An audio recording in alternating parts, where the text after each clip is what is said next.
Шановні українці, українки, вже в Києві після двох дуже насичених днів на Мюнхенській безпековій конференції багато було зустрічей. Найважливіше будуть нові пакети підтримки для України.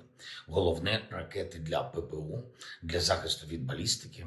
Це питання номер один протягом всієї цієї зими. Ви про це знаєте. Тому ми говорили про це в Мюнхені фактично з кожним лідером, які нам можуть дійсно допомогти. Також з Марко Рубіо, американським держсекретарем. Сподіваємось, що домовленості спрацюють так, як потрібно. ППО – це щоденна потреба. Я дякую ще раз Німеччині. Є наше нове виробництво ударних дронів.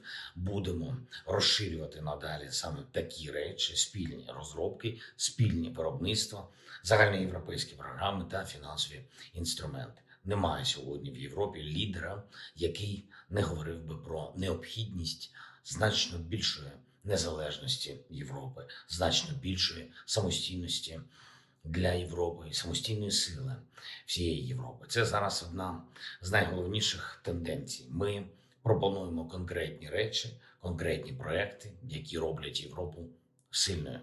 Наступного тижня ми очікуємо зустрічі та роботу заради нових енергетичних пакетів. Це стосується і відновлення після ударів необхідного обладнання.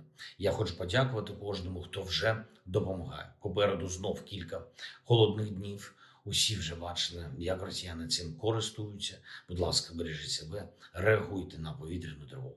Ми в комунікації з усіма партнерами переконуємо, що кожна така загроза, кожен такий ризик тільки погіршують загальні можливості закінчити цю війну.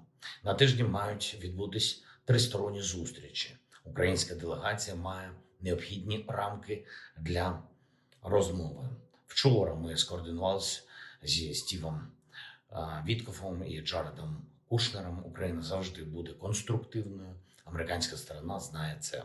Але українці мають бачити реальний прогрес з безпекою, щоб була достатня довіра і до процесу дипломатії, до можливих результатів. Загалом, саме в питанні безпеки, ключ до закінчення війни. Гарантії безпеки для України потрібні. Це ключовий пріоритет. Ще одне. Ми готуємо новий санкційний пакет щодо російських осіб, які працюють на війну і ставлять спорт на службу війні. Документи вже підготовлені.